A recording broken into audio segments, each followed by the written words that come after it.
Buenos días. Good morning, everybody. Welcome to this great event on Chile. We have excellent news for Chile, for Columbia University, and for all the friends of Chile and Columbia University. We have special welcome to Dean John Coatsworth, who's now the interim provost of Columbia and also the dean of the School of International Public Affairs. This is going to be a great day. We have lots of announcements, but first we have a great lineup here. Chair a panel discussion on Chile, on what's going on in Chile. Many of you have followed news about Chile in many areas. And we have a great lineup here of Columbia faculty who have been working in Chile for many years, who have written about Chile for many years, and who have ongoing projects in our country. So I'm going to turn it now over to Tom Trebat. He's the head of the ILAS. Yo no me presenté. I'm sorry. I'm Karen Poniachik. I'm Karen Poniachik. I am a former student of SIPA many years ago. That's 80-something. We won't say 89. And I'm delighted to be here. And I'm going to be the interim director of the Colomba Global Center in for Latin America in Chile. So, ¿también me presenté bien? Ya, listo. Okay, so your turn. We'll have many opportunities to get to know Karen Poniachik, and on behalf of Columbia, we're very grateful that she is serving as our director of our new Santiago Global Center, which we inaugurate today. So I truly feel it's a special day here at the university. We thank all of you for coming. We thank Andronico Luxic for making the day possible, for his presence, Peter Morse as well. You'll hear more about them and about the plans we have. But it wouldn't make sense without both students interested in Chile and in the region, in its diversity, and of course without faculty also committed to the region, to Latin America. It is an important date, as yesterday, of course, we marked a very sad occasion, which has been followed, hopefully, a sad day of remembrance yesterday by a day of hope today. And I think in that spirit of hope and new beginnings, we gather our faculty today to consider a next, and I think a very historic move for Columbia University. As far as we know, I'll look for maybe some of the veterans in the audience to contradict me, but I don't think they will. The very first time the university itself has ever opened an office in Latin America. And it makes sense from many, many ways, in many respects, that this first office be located in Santiago, Chile, and that it have a regional vocation. Basically, you'll hear more about the center as the day proceeds. I don't want to take more time from the faculty, but what we envision is a two-way communication. Obviously, from Chile's point of view, what is being created is a Chilean organization based in Chile and interested in Chilean themes and Chilean issues and Chilean problems and Chilean opportunities, and obviously anxious to tap into the many resources of this wonderful, sprawling enterprise called Columbia University. But it's a two-way street. We also feel that those same problems and those same opportunities of the Chilean people are the problems and the opportunities of mankind and of humanity in general, and they should be known. People who are committed to their study, to teaching about them, should be welcome, and their ideas should penetrate and influence the way we think and the issues we study. So a two-way street begins today. And I'll just say in passing that I'm pleased to, obviously this is a venture of the Columbia University Global Centers, but I'm representing here the Institute of Latin American Studies, which is completing its 50th year. And with John Coatsworth, we wondered how could we fittingly commemorate the 50 years of the Institute of Latin American Studies, and I think the answer is given to us right here in this room this morning. My biggest job, first of all, it's very difficult, believe me, as the head of ELUS, to gather faculty at any one event, and I want to thank them en masse. I'm going to introduce them very briefly. In fact, just with their titles, I can't get into their resumes in any depth, and I think they'll understand and forgive me for that. I'll introduce them in the order in which they are going to be speaking, I hope. I've posed two questions to them. I'd like them first to reflect upon Chile and maybe regional themes. Not everyone is an expert on Chile, although all are familiar with the country and the region. I've asked them to reflect from their disciplinary point of view, what it is that interests them, what are the issues that motivate them, that they feel are important from their discipline. And you'll see they represent an enormous variety of disciplines of the university. And that'll be a sort of a first round. And then a second round, I'm going to ask them to be a little bit more practical and pointed. What difference does it make to them that there will be a global center for Columbia University based in Santiago? We'll see how far we get on that second round, given our time constraints.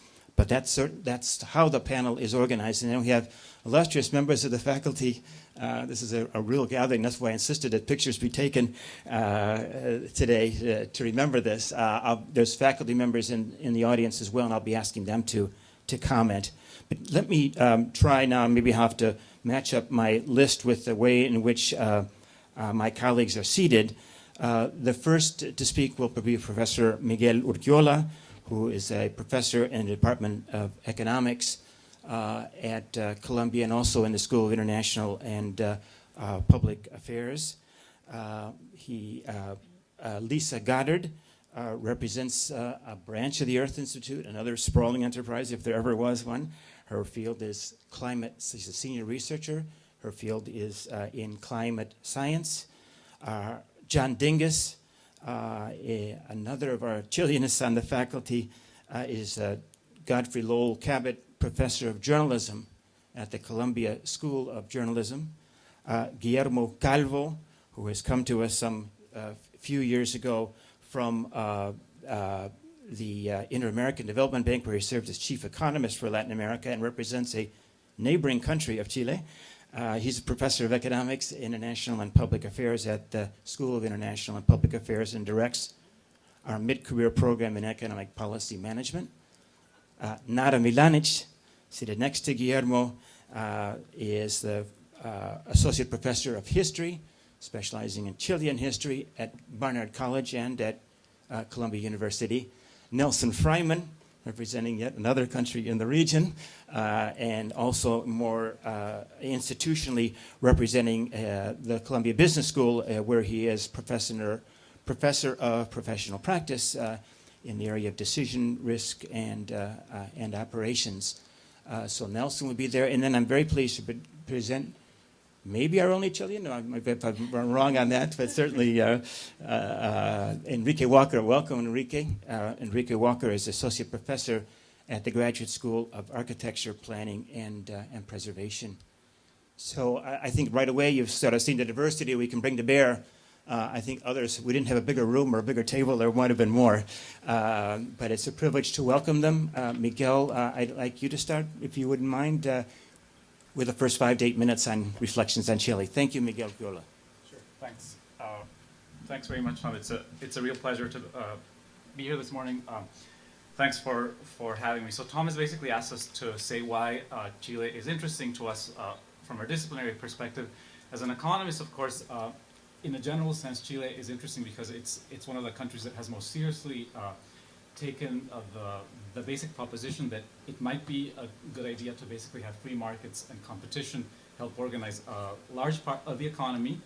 And Chile has been doing this for something like 30 years. And I think with some ups and downs, it has generally been a very large success. I think there are different ways in which one can measure this. And there are ways in which that might be very academic. And then there are also some rough and ready ways of measuring this. And I think that our being here this morning, as Tom said, is a real indicator that the country has been very successful in that way. Now, within economics, I basically work on the economics of education, and I would say that Chile is even more interesting to economics interested in education because it is the one country, perhaps, that has most seriously taken Milton Friedman's proposition that the same ideas of free market, of using the free market to organize the economy and to basically foster private participation. Chile is a country that most seriously took this issue in the education sector. Namely, in around 1981, Chile basically started using vouchers to fund schools, and it basically let parents choose which school their children should go on, and so forth. Now, if we look at how this has gone on, once again, we can look at rough and ready ways of assessing the success of this way of going about things, and we can see, if you read the Chilean papers every so often, this has ended in basically over the last few years a number of persistent and large student protests where basically students are asking for quality education for all and also for things like less private participation in education. And so I think that one of the reasons in which, let me be slightly more technical about that. What basically happened with introduction of free market forces over 30 years in Chilean education has been two things. One is a lot of stratification, meaning the rich going to school with the rich and the poor with the poor. And unlike the effect of basically private participation and free market competition in the rest of the economy, which has basically produced a large average productivity increases and basically growth, which is part of the reason why we're here this morning, I think, it has not produced such large productivity increases within the educational sector. Namely, test scores in Chile, if they're measured over time, have gone up very little, despite the fact that the country has spent quite a bit of money on education. So I think that one of the reasons that Chile is so fascinating is because it basically tells those of us who are interested in education, there's something different about this particular market. Unlike other markets where sort of free competition and private participation seems to produce such great outcomes, Chile, I think, is a country that crystallizes that this system of organizing things has some limit in this particular industry. I think that this presents a real puzzle for Chile. I know that it's certainly a puzzle, or I'm guessing it's certainly a puzzle for ministers and presidents trying to deal with these protests. But it also presents a puzzle, and this maybe gets back to the theme Tom said, for academics, because at the end of the day, what Chile did was basically largely implement what economists were saying should be done in this sector. And 30 years later, it is perhaps a good question for economists to say, well, where did our advice actually not go so well when it has gone well elsewhere? So one of the reasons I find Chile fascinating is that basically I've been trying to deal with that question. And there's no country that is a better place in the whole world that basically is a better place to see this question play out. I could go on about why I think things didn't go so well, and I think I have a couple of minutes, so let me state that briefly.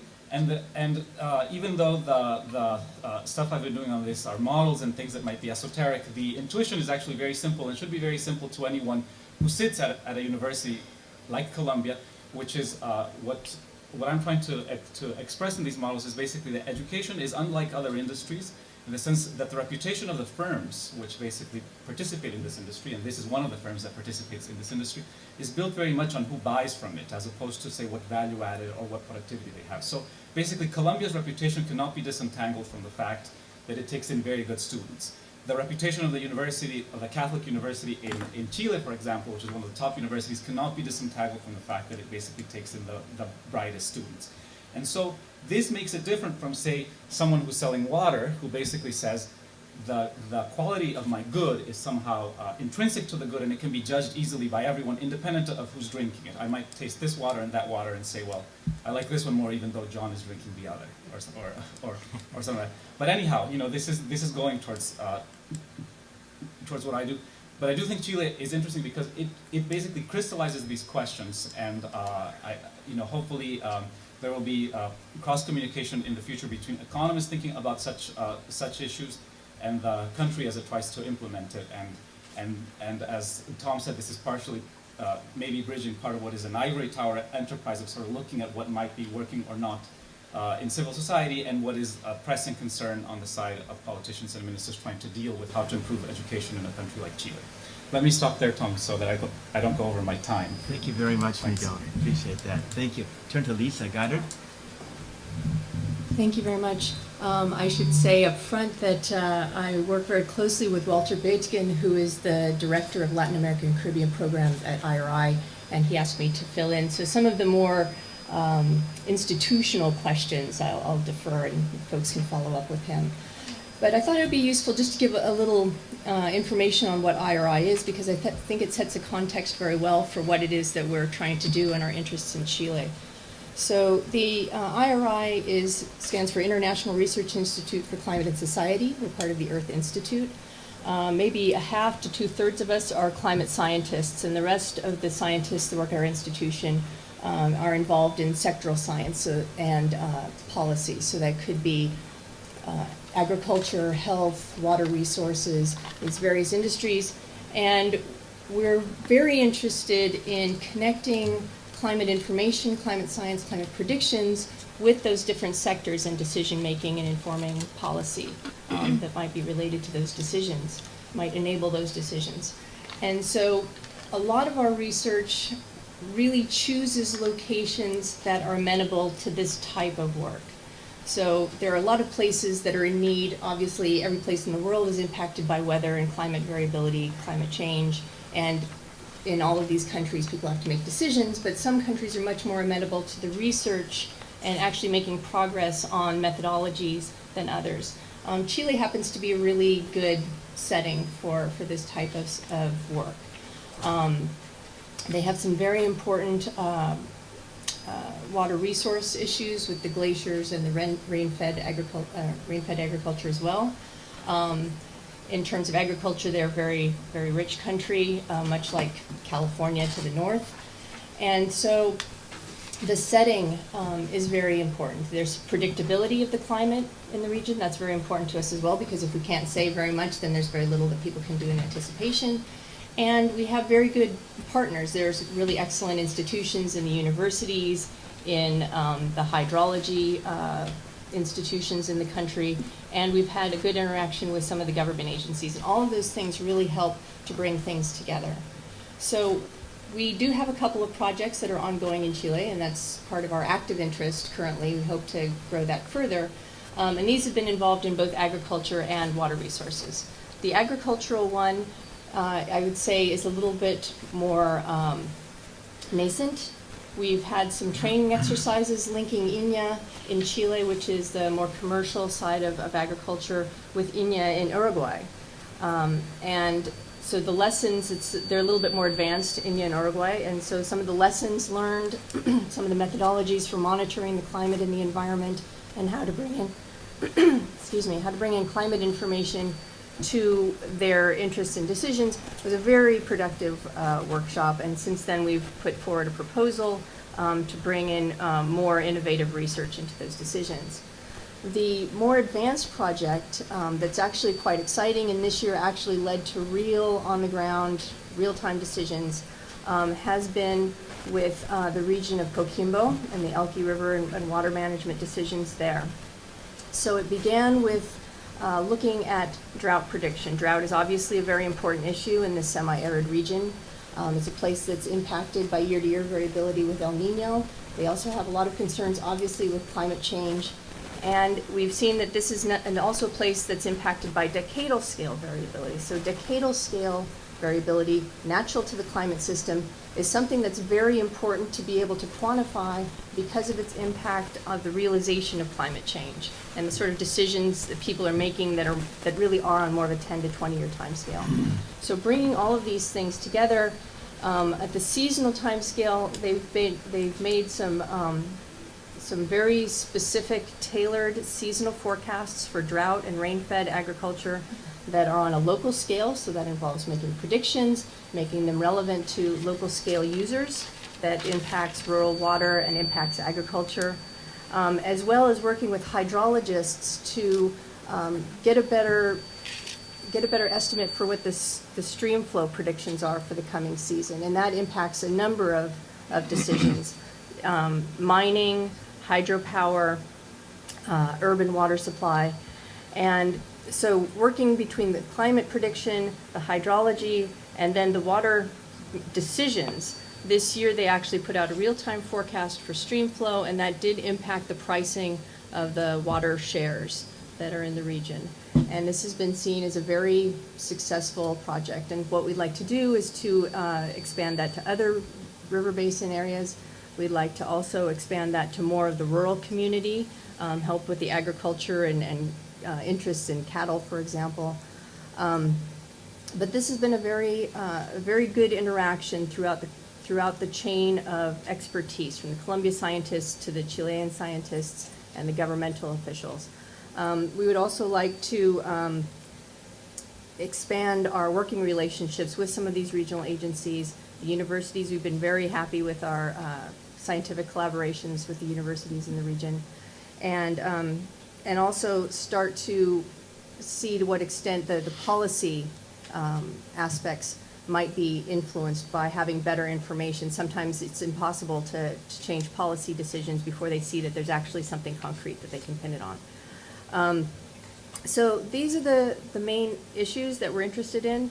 A number of time scales in the climate system, spatial scales in the climate system and the decisions, and then agriculture and water being very important issues in the region. Thank you. Thank you very, very much, Lisa. I turn it now to John Dingus. Welcome, John. Thank you for inviting me to be on this panel. Chile has been an area of incredibly intense involvement in almost my entire journalistic career, and 16 years ago when I came to Columbia University, it's been the main focus of my book writing and the projects that I run outside of the normal course of teaching journalism to people who are going to go work for newspapers and websites and television and radio stations. I lived there for 6 years, and given the dates of when I was there, it's pretty clear that my focus on Chile tends to bring me into the dark side of Chile. Chile is a country that has been of very intense interest to the United States in terms at various periods actual state interest. It was declared the showcase for democracy during the 1960s. It was going to be the proof that reform was the alternative to revolution. The unintended consequence of that was a radical reform government led by Marxist President Salvador Allende. I happened to arrive in the second year of his presidency in October of 1972, just as I missed the good part, and I just got there as things really turned south, and I was there for the military coup in 1973, shifting my work as a journalist from a young man who thought he was going to be a foreign correspondent reporting on wonderful revolutions solving social problems, and making me somebody who spent most of my journalistic career documenting human rights violations. Chile has been a showcase not only for democracy, but for the worst of human rights crimes. 17 years of dictatorship, the first five of which I was present for, have given Chile special status, not because Chile and the Pinochet government killed more people. Certainly there are a variety of governments that committed more atrocities, but because of the unique posture of Chile internationally, Chile got more attention for what it was doing. There was much more scrutiny.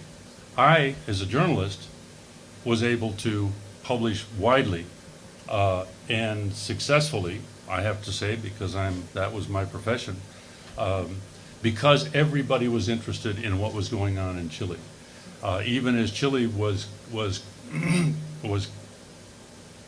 the dictatorship killed 3,478, which is the latest toll, with the new Rethinking Commission report.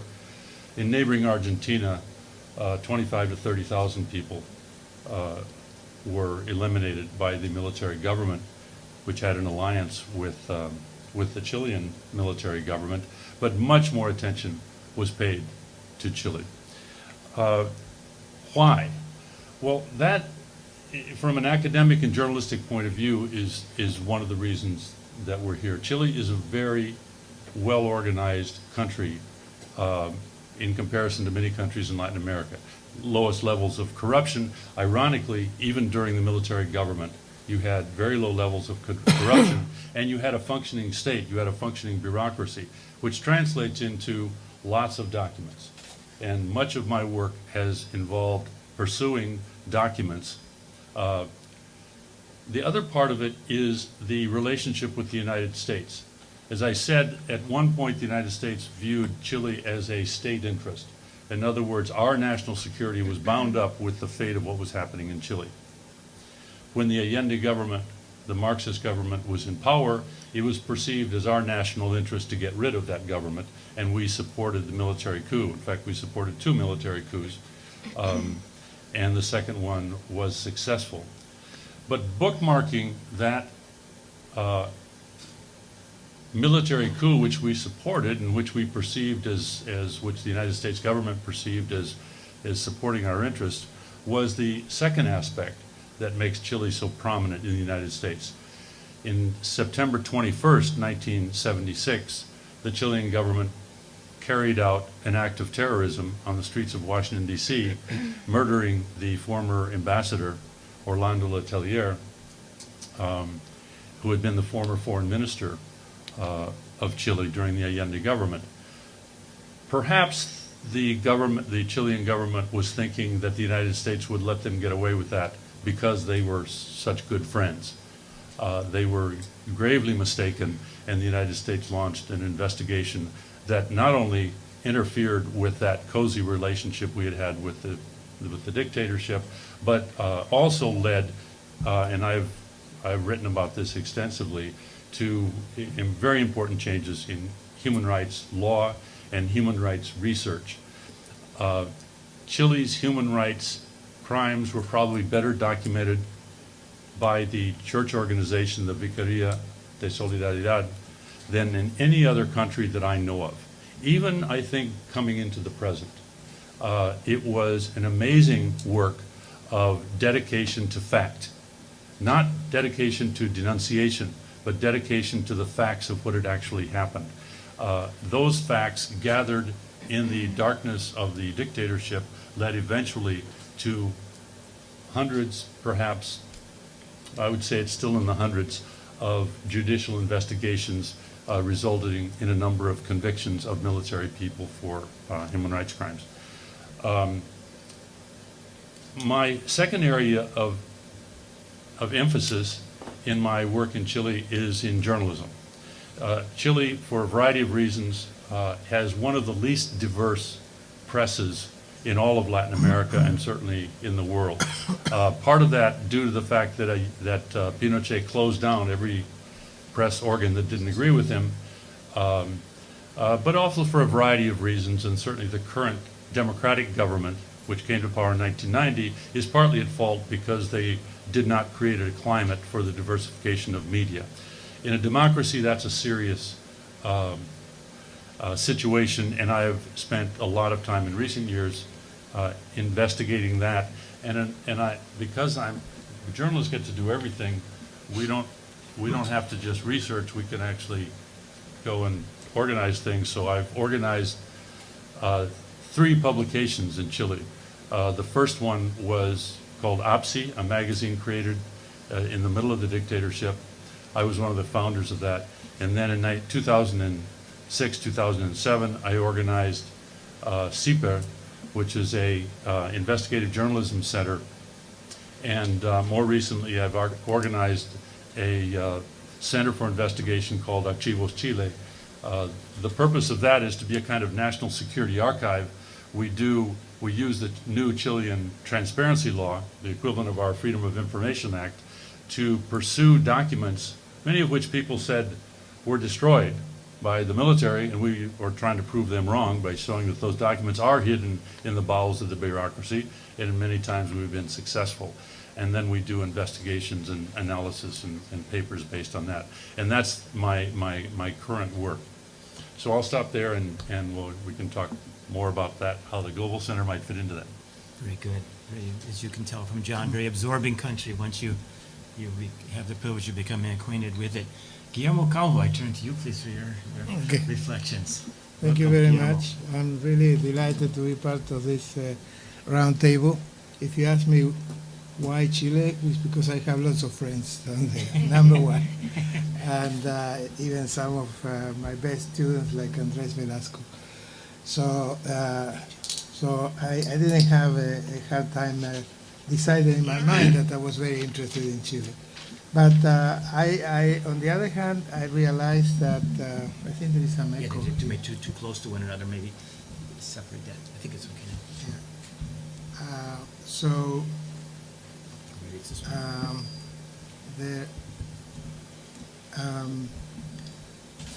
My field of expertise, if you wish, although expertise is a very strong word for what for my field, is international finance. So at least I have many questions about those issues. I'm not sure that I have answers. But in any case, that's a global issue. And in listening to Miguel, I realized that there are some parallels between the problems, the way you think about them in education and the financial markets. Because in financial markets, it's also important who buys the stuff. If Soros tells you that he's buying, maybe you will buy.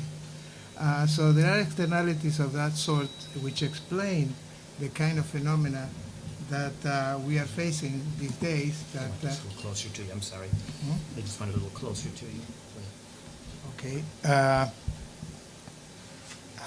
The kind of phenomena that we are facing these days, that on day one, Monday of the week, you learn that something is fantastic going on in some part of the world, and then by the end of the week, something turned out to go the other way, and the views change completely. I think we are living in a very, very strange, difficult period, partly as scientists, because we don't have a history to rely on.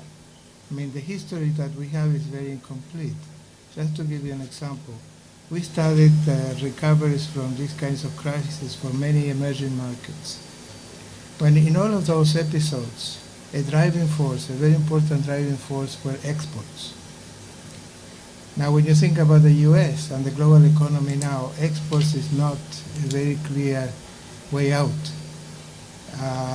The US exports have not grown. The European exports as a whole have not.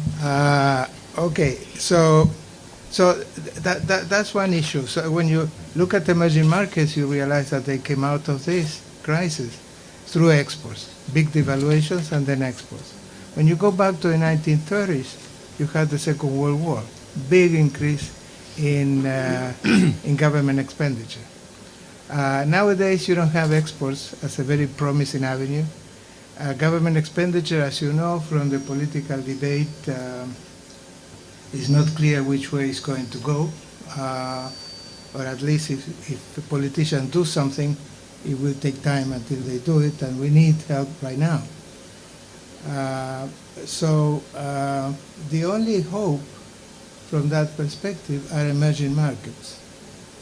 And everybody talks about China's growth, and that's also very debatable, because China, the ability of China of turning around expenditure from imports to domestic or exports to domestic expenditure consumption is not easy. They don't have the market, and they have tried that, but that seems to have produced inflation. So China is limited to that. And emerging markets, when you look at what happens there, of course, if you come from the south, now it's a big fiesta going on down there. In fact, policymakers are very concerned. And now I'm going to sort of focus on Chile and Latin America in a moment. But I thought this introduction was relevant because if there is a solution of that type, where emerging markets are the pulling force, are the driving force that will help the North, the developed countries, the advanced economies, to get out of this mess, that will have to happen through imports. So imports, the other side of imports is capital inflows. Now, emerging markets are very concerned about capital inflows and trying to do something. Chile is an exception, and I'm going to refer to that. I mean, it's one of the most free market economies that we have, but already Brazil and other countries are considering putting controls on capital inflows, which is the other side of imports. I mean, if you're going to have a trade deficit, you have to have capital inflows on the other hand. So if you put controls on capital inflows, that channel will not work. Now, I'm not criticizing the emerging markets for doing that because they've been going through very painful crises in the past. So they are very worried about that channel. They are not sure that the channel is going to be stable, etc., etc. So I don't have time to elaborate on that. But the bottom line of what I'm saying is that we don't see how we are going to come out of this. As we don't see it, imagine the producer. For the producer, it's much more difficult to switch resources from sectors that don't work anymore, say real estate, to other sectors when they don't have a clear outlet. When you had exports, then the clear output was there. It was not, you didn't need a lot of imagination. Well, this is as background. Now, let me talk about Chile. Again, Chile is interesting that I'm listening from my colleagues, very similar views than the ones I have about Chile. Chile is a very serious country in Latin America. It's very transparent. So from the point of view of a researcher, that's a big plus. If I go to my country now, I don't know what the rate of inflation is, for example. In Chile, I have no doubt that there may be some errors in the second, third digit, but we have a pretty good idea of what we're talking about. So, and going back to, and also there are very serious researchers in Chile with whom you can debate, and there's a lot of activity from that point of view. Now, in addition to that, Chile is a challenging economy for the researcher, and that again I find it a parallel with what Miguel said, because they've done everything by the book. I mean, they eliminated fiscal deficit. They have become net creditor to the rest of the world. I mean, they are not even debtors, they are creditors to the rest of the world. They have current account surplus. All the good things that we told, dollarization is not an issue. All the good things that we told countries to do to prevent crisis. So they've been doing relatively well. But that doesn't mean that we're unscathed from a couple of very big crises that we had in the last few years. First was the Russian crisis, and they have very big capital outflows then. And now the Lehman crisis. Now I was looking at some number. For example, Chile output fell by 1.7% in 2009 compared to only 0.6% in Brazil, and Peru still growing at 0.8%. So Chile was one of the hardest hit economies. Also from the point of view of credit, when you look at domestic credit, there was a freezing up of credit, domestic credit, which was impressive. It was one of the largest in the region, and that took everybody by surprise. Now, we don't know the answer, and this is not the place to give an answer, but by that I mean there are puzzles there, and given again the transparency of the economy, I'm sure that there is a lot that we can learn. We can study issues about the effectiveness of fiscal policy, because Chile politicians were not, policymakers were not sitting on their hands during this. The fiscal policy, I think I have the numbers here, fiscal deficit in Chile increased in 2009 by 8 percentage points of GDP. That's an enormous push. And however, output fell. So it's very interesting ground to check whether fiscal policy is effective. And they did all kinds of things to prevent that. So it's not that they were passive. There was no discussion about that. Andrés Velasco was able to increase government expenditure very quickly without all the debates that we are seeing here in this country, for example, and in Europe. And despite of that, output falls by almost 2%.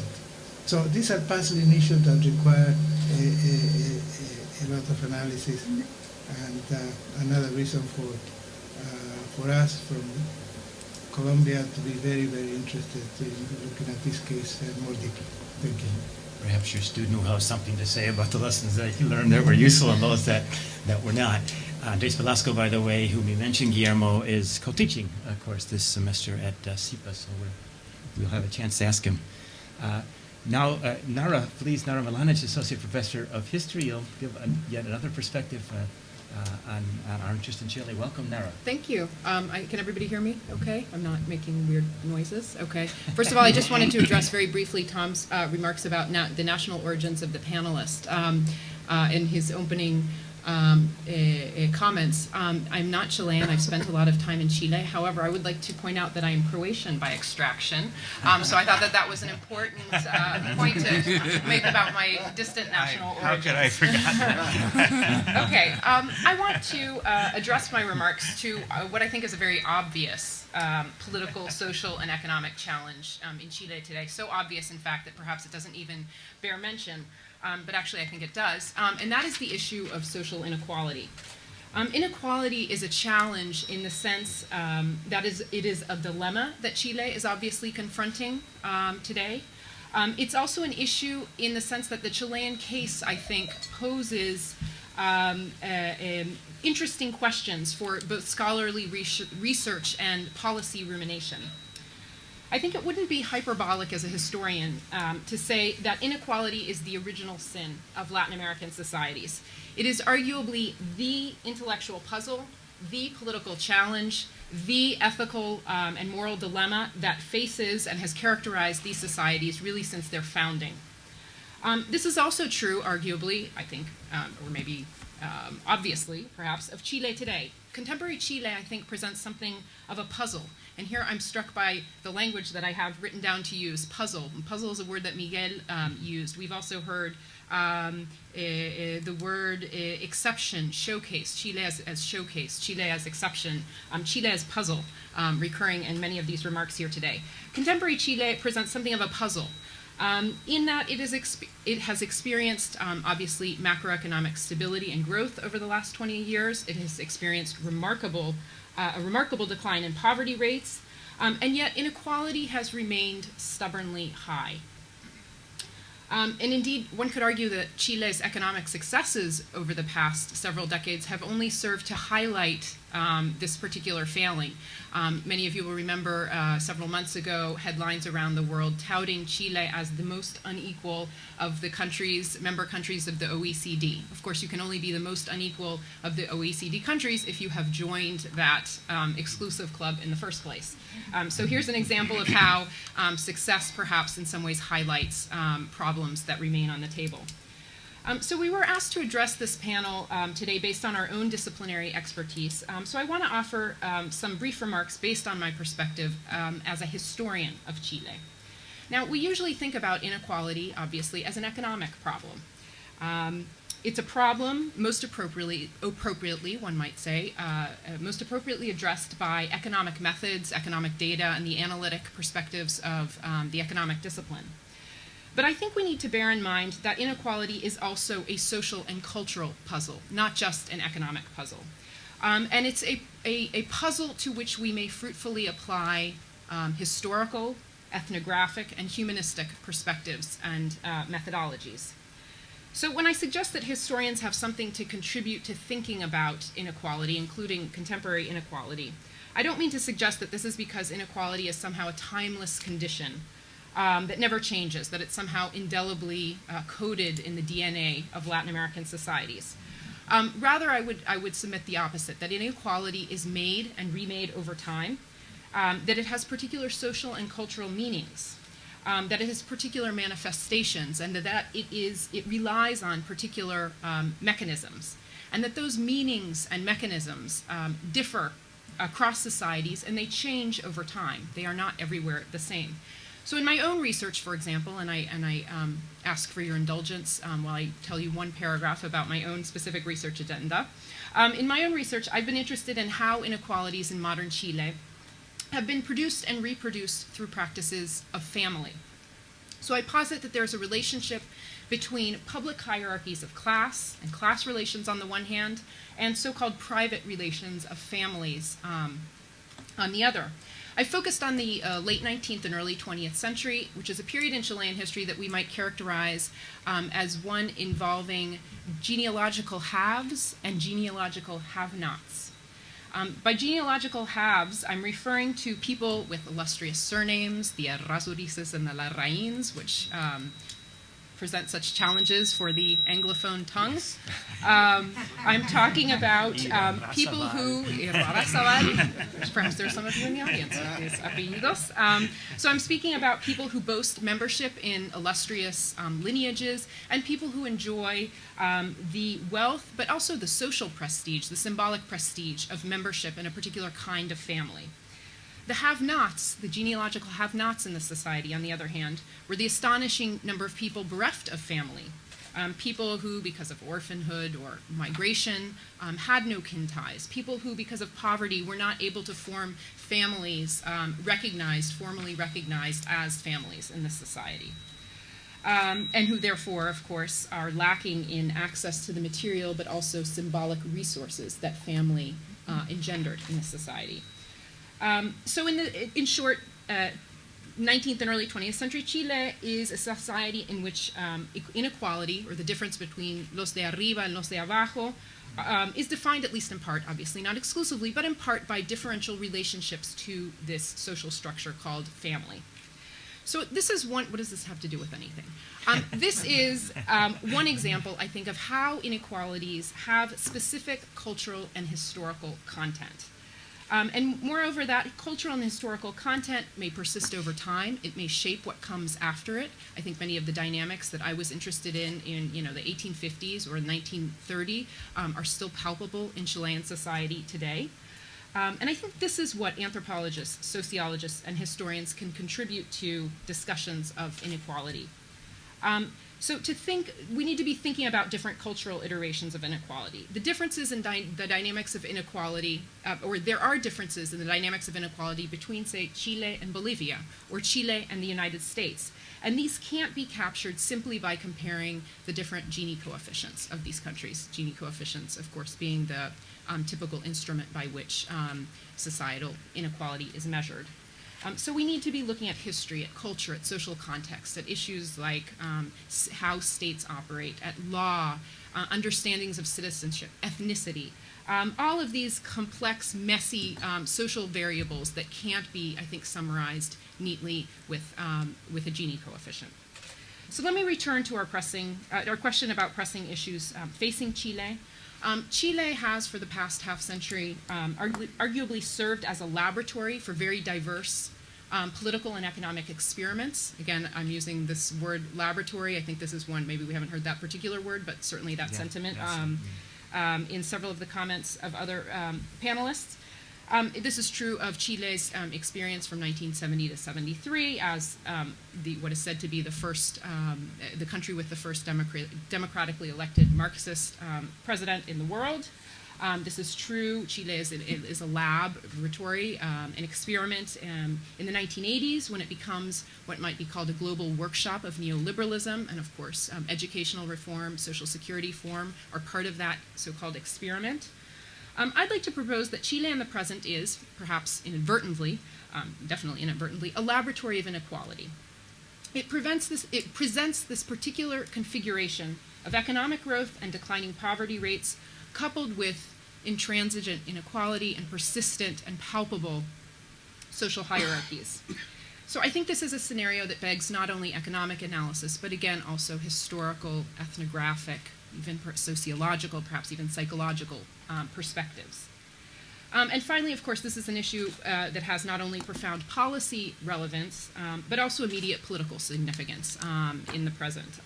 Because, of course, the problems of inequities in the educational system and, by extension, in Chilean society generally are very much, or perhaps the major grievance at stake in the social ferment that is going on in Chile right now, which I'm sure will be part of our conversation afterwards. So I have some more comments about this or remarks, but I'm going to save them for the second part of our panel. Thank you. Very good for spanning the centuries and kind of bringing it right to the present day. Thank you very much, Nara. We'll now turn to Professor Nelson Fraiman of the Columbia Business School. Nelson, welcome. Thank you, Tom. It's a pleasure to be here and participate in this joyous occasion, the celebration of the creation of a new Columbia Global Center in Latin America. It's first, and it will be established in Santiago de Chile. I also want to add my thanks to Andronico Luksic for making it possible. When I'm going to talk about something more micro, I'm going to talk about a program that we developed not just in Chile, but in 6 Latin American countries on entrepreneurship. An entrepreneur is a person who's willing and able to convert a new idea or an invention into a successful innovation. It's a process through which individuals identify opportunities, allocate resources, and create value. I've written some cases with large companies like the Ritz-Carlton Hotel, the retailer Zara, and also small entrepreneurial companies like Lolita, which is a women's clothing firm based in Uruguay. That's where originally I'm from. And the main difference I see between small and large companies is that many of the entrepreneurial companies fail to produce and implement a business plan. They do not know how to grow or where to grow, nor do they have a methodology for the processes to being efficient. So thinking of that, it was a few of my colleagues, we came up with the idea of a program that helps entrepreneurs to formalize some of these operational issues and at the same time help with the strategy of the company. Most policymakers and academics agree that entrepreneurship is critical to the development and well-being of society. Entrepreneurs create jobs, they drive and shape innovation, although Karen might want to differ with me currently, speeding up structural changes in the economy. By introducing new competition, they contribute indirectly to productivity. Entrepreneurship is thus a catalyst for economic growth and national competitiveness. So a group of colleagues from the engineering school, the School of International Public Affairs, where Tom is one of the colleagues that helped, and my own, the Graduate School of Business, who have an interest in Latin America, developed this unique program that we call ECLA, Emprendedores Competitivos para Latinoamérica, or Entrepreneurship and Competitive in Latin America. Same word for both. It took us a long time to come up with that acronym. To help entrepreneurs become more competitive and be successful across borders. We established an alliance with an NGO endeavor that some of you probably know that has offices in 6 Latin American countries and took some of their impact entrepreneurs and put them through a rigorous month program. We're talking about puzzles, so I'll give you a puzzle for you to ponder about. We had 17 firms participate in the program that ended in January. We had 1 from Argentina, we had 2 from Colombia, we had 1 from Mexico, 4 from Brazil, 2 from Uruguay, 1 from Peru, and 6 from Chile. So the question is why? So that was the puzzle I give you. The objectives of the program is to equip the participants with educational foundation tools and resources to grow their enterprises and conduct cross-border transactions, to enable the participants to develop and implement a company improvement project with measurable results and impact, to bridge theory and practice, utilizing case discussions, guest speakers, industry coaches, and the diversity of experiences inherent in the faculty and student community that we have, to develop and hone participants' macroeconomic skills and global mindset, enabling them to capture opportunities and recognize challenges of entering the new markets, to expose participants to the business and entrepreneurship culture of a country outside of the region, and to establish a network of Latin American entrepreneurs, industry coaches, academics, and business leaders. So the question, how do we accomplish this? We accomplish this by this 13-month program. We bring participants from these 7 Latin American countries to Colombia for 2 weeks of intensive training, including Saturdays, and which is unlike Latin American culture, but that's, and then we give them, at the end of the 2 weeks, they have to go home with 1 project. And the project is, how do I become efficient at a process of my choice? We thought we have these 2 projects that we give them. The hypothesis is, you want to compete globally, you better be good at a process of your processes. And that's the thing that we saw lacking when we're looking at entrepreneurs in general. And we assigned them a faculty advisor from Colombia to help the firm to, on a weekly basis, gather data, analyze it, and at the end of the 12 weeks, which is a semester-long project, they decide what they're going to implement, what they're going to make it better. In the middle of that, we have distance learning. We take them to, last time we took them to Korea as a spring break to look at successful entrepreneurship somewhere else. So we visited firms like Samsung and LG and small firms that are expanding. At the end of June, they're ready with the implementation of the project. We tell them, go ahead, prove it, do it, and gather data to show us impact.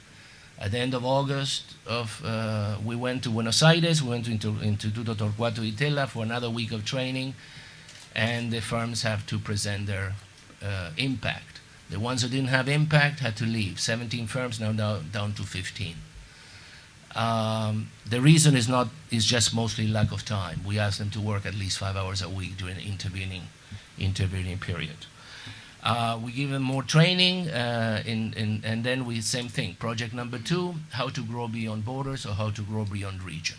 That's something that continues until December. January, they come back to New York for the last week. They present their growth plan to alums, venture capital, things, and we give them a certificate from Columbia, the Chasing Institute. It was fairly successful. And based on the success of the inaugural year, and we have a wonderful advisory council, which we count and thank John Coatsworth for being on it. We tweaked some of the things, and we're going to do it again. But let me tell you a little bit of what, one of the things we measure, we think is important, is keep track of the impact. So the 15 companies that finish our program, we have one Chilean company, SKM Se Aprende. It's a Chilean e-learning company, decreased by 45% the process of selling, starting putting into action its business growth plan by entering the U.S. market with 2 clients. That's what currently is happening.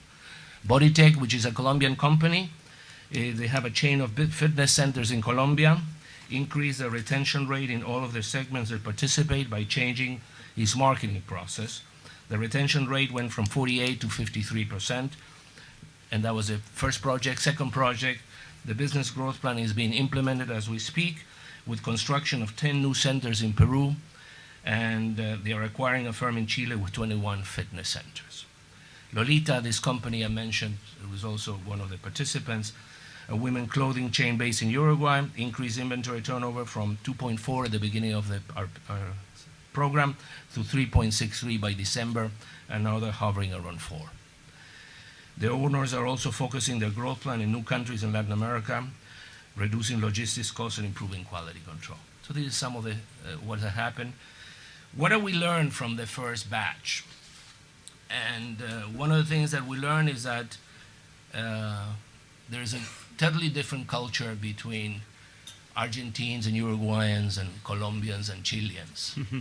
and that's part of the puzzle I posed at the beginning. Our hypothesis is that Argentinians and Uruguayans believe they probably don't need to participate in this program as much as the Chileans or the Mexicans or Colombians. And our hypothesis is that education in our countries, I'm originally from Uruguay, Guillermo, is free for the most time. So they view education as an expense, while countries like Chile and Colombia and Mexico and Brazil view it as an investment.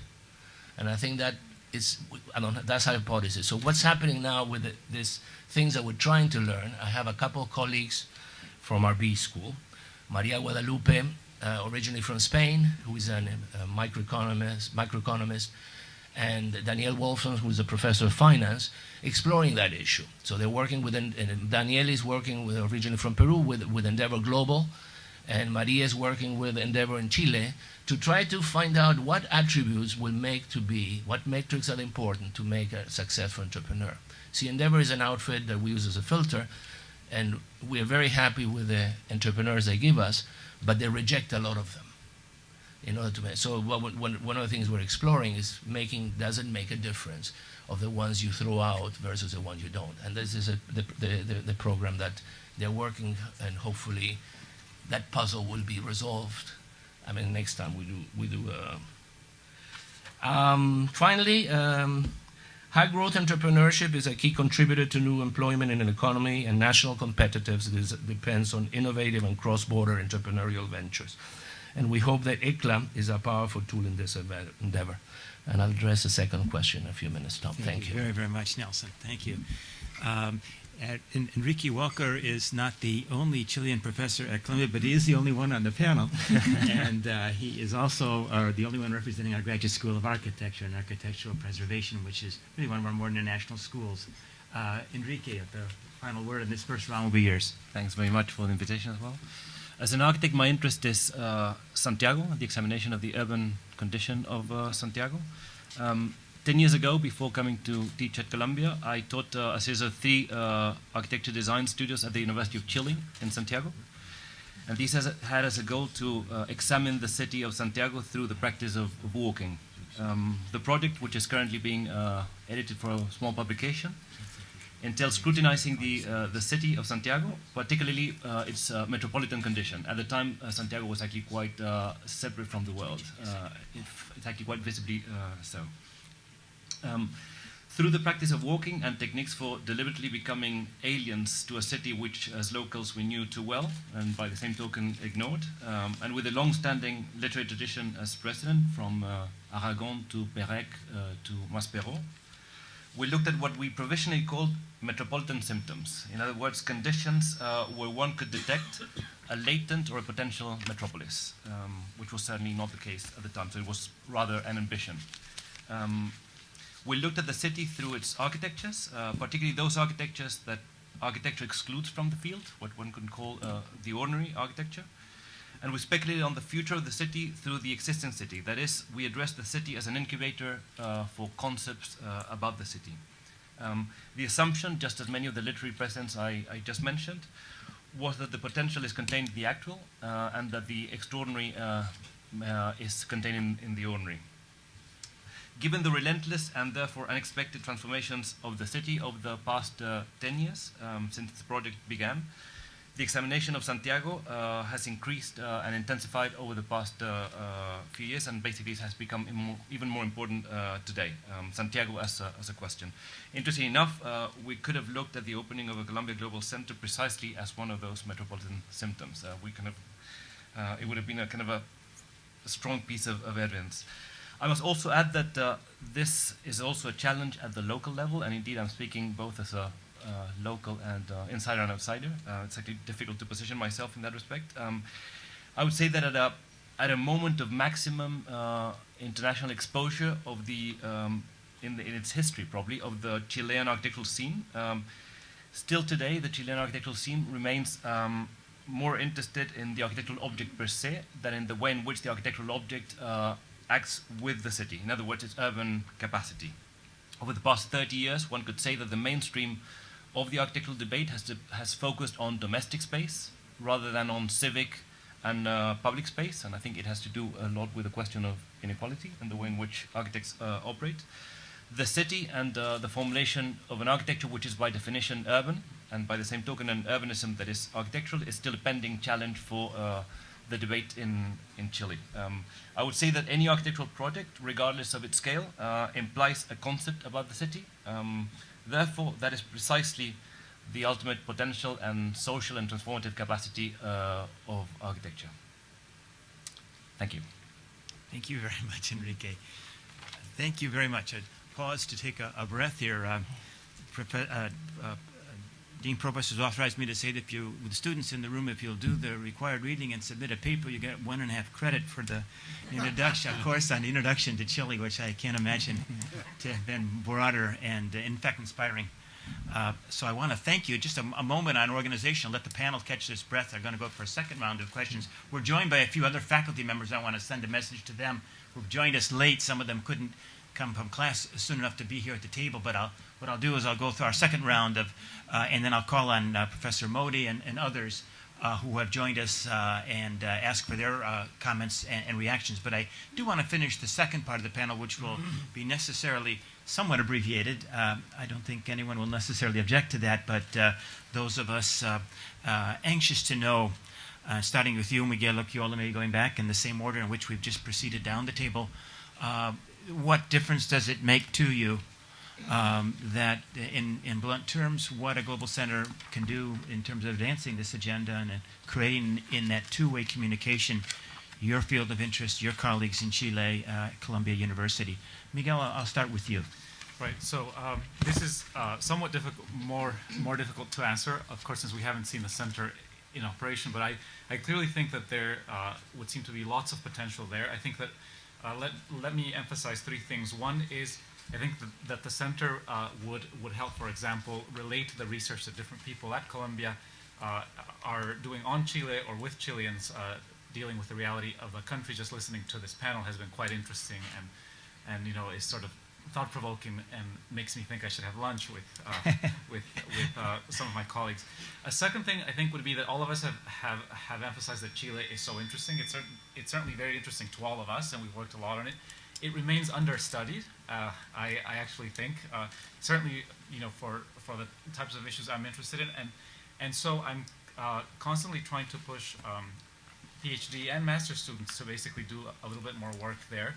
And I think that the center could be quite useful to that. That if there's some infrastructure that basically says, you know, this is where you land, and there you will meet other graduate students who are doing this type of thing and help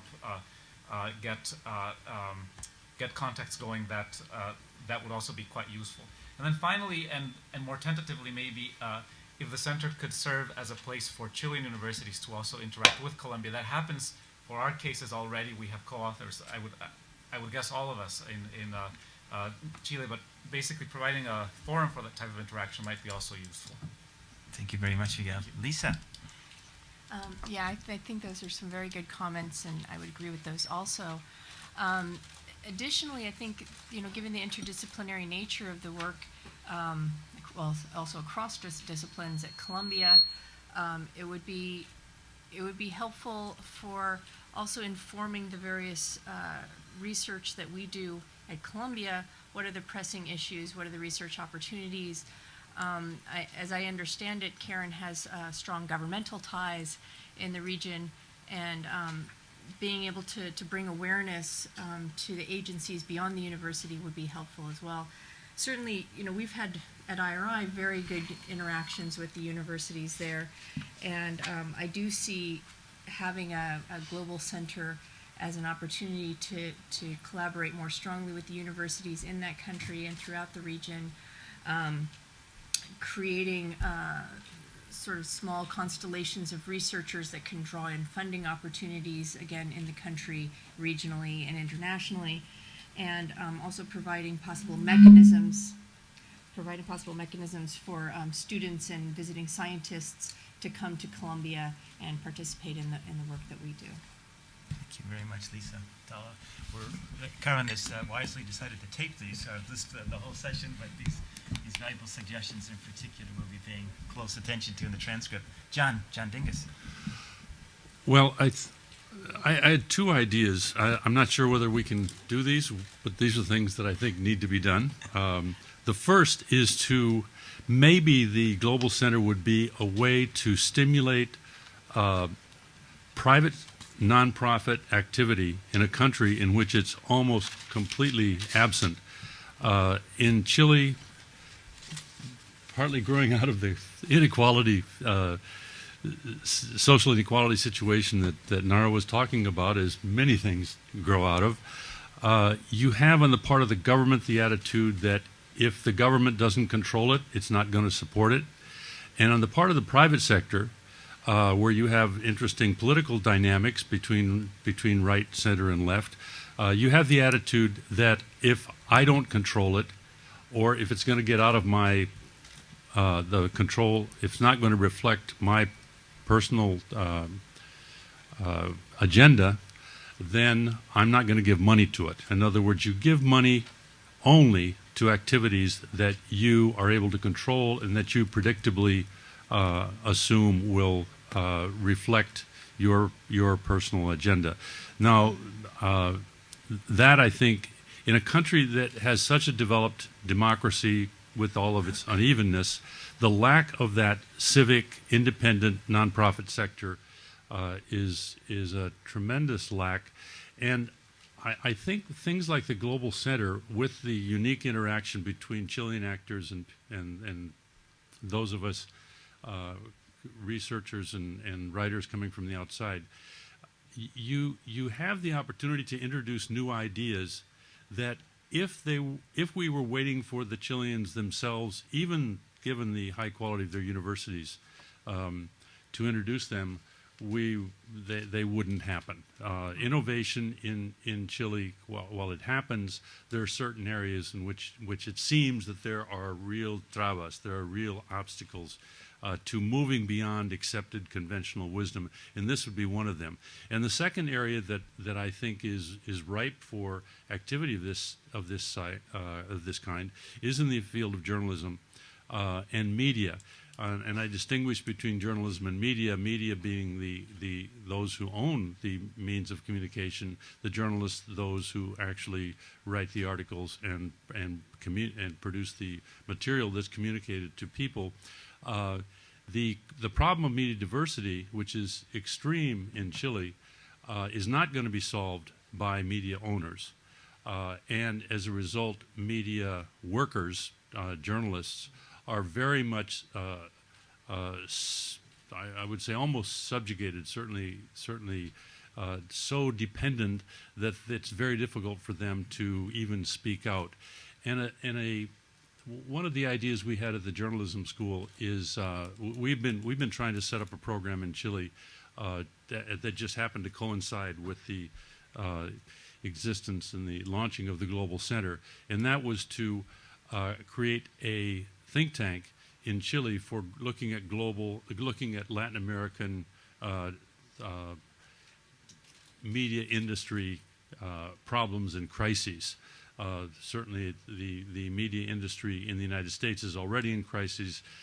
It's not yet arrived in Latin America, and the process of thinking through these problems would provide the opportunity to avoid the extremes of the media crisis that we have here in the United States, particularly affecting newspapers, and allowing a more fruitful transition to the new digital world of journalism without having to go through this tremendous destruction that we've had in the industry in the United States. So I think that that's something that would be a fruitful area of activity. Chile is well positioned because of its prestige in many areas, although you can't necessarily assume that if it comes from one country, anybody else is going to listen to it.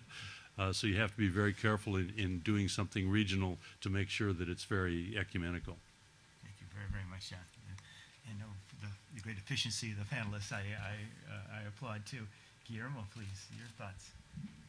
Okay, no, build it and they will come. But I find myself in full agreement with what John said.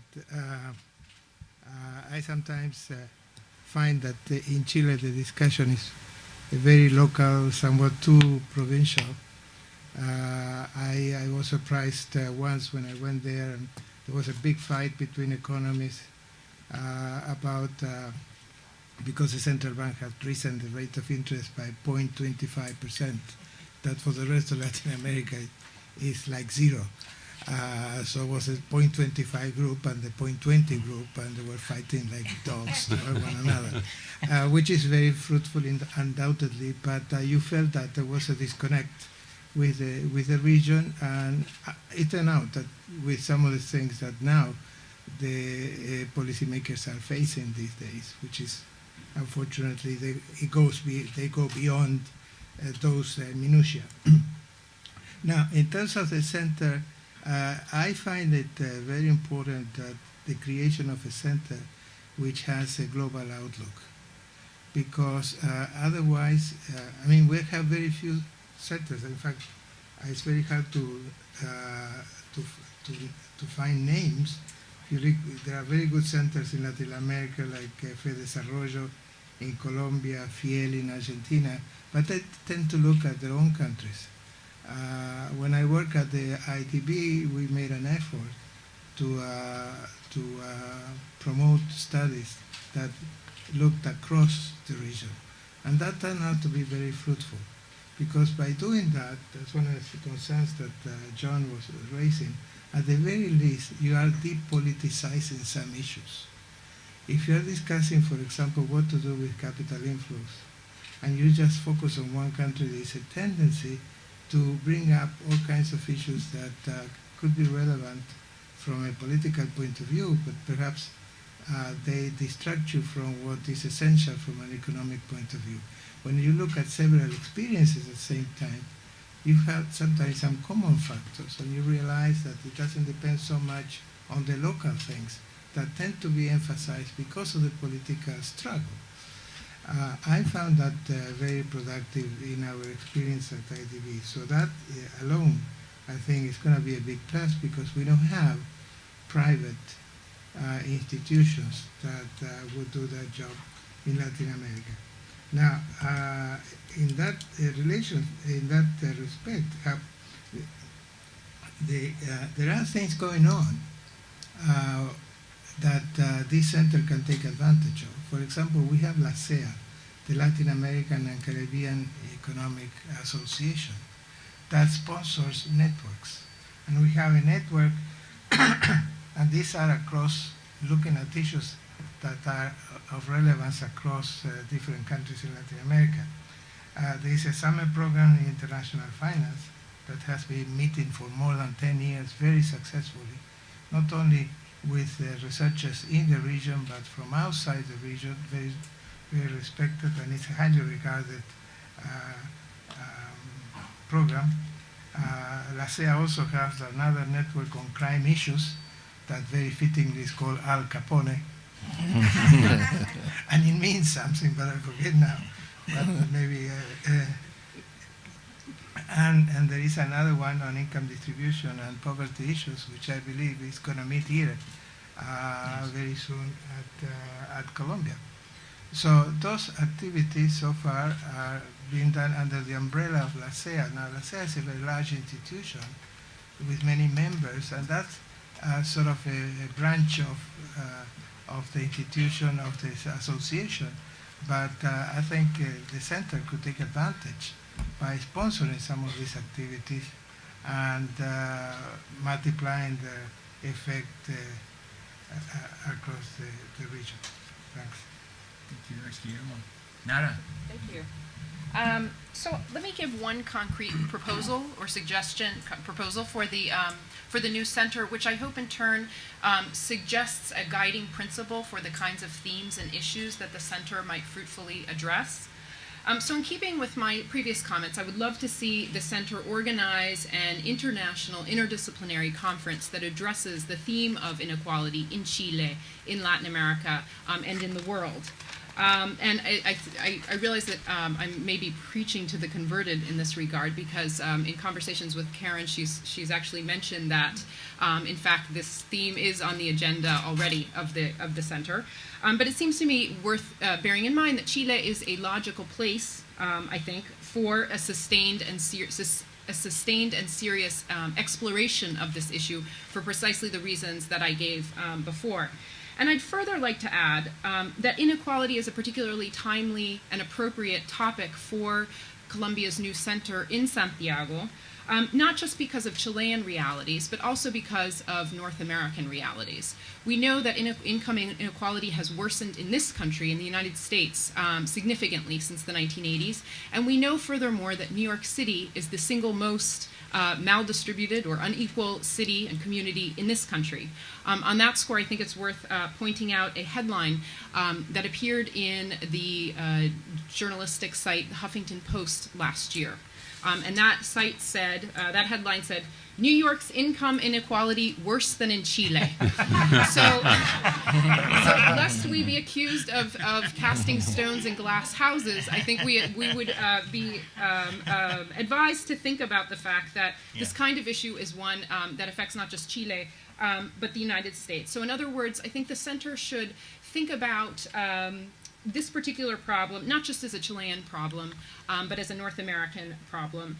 And indeed, it strikes me in this instance and in others that the so-called problems of subdesarrollo, of underdevelopment, are in fact the problems also of modernity.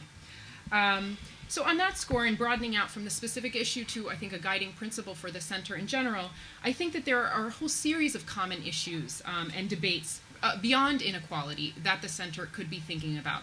The other obvious one that comes to mind, and I'm sure we can come up with many others, is the issue of the role of the state, in the economy and the state and society. Once again, of course, Chile offers a sort of a workshop of sorts, a showcase, a laboratory of sorts for precisely these issues. And I think it's interesting to think about the fact that the student movement in Chile right now is thinking a lot and talking about, in Chilean society, is talking a lot about the role of what should be the role of the state in the educational system and in society. It's interesting to compare that, I think, to the Tea Partiers in the United States, coming from a very different ideological position, but thinking about precisely the same issue of the role of the state in society.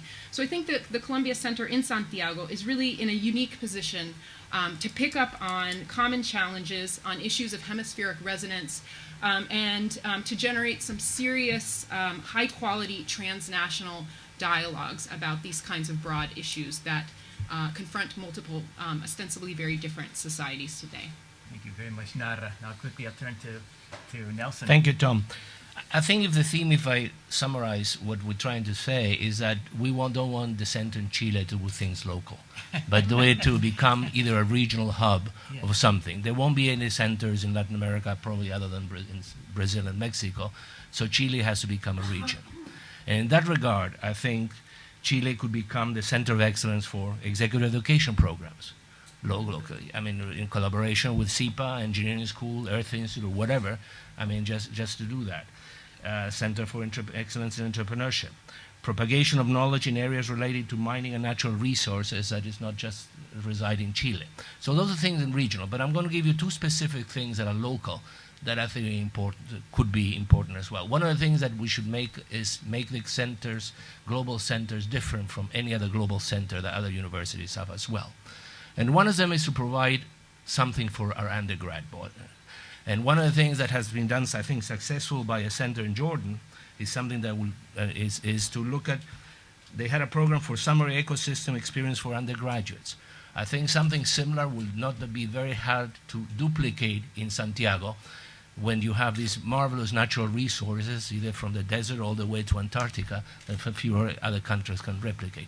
I'll give you another specific initiative that is good for Chile as well, or good for, to do locally, is that utilize the engaging power of soccer that we're all very familiar with and love to work on health and formal education for students in K-12. I think one of the things we can do is use this center to help communities other at the graduate or university level.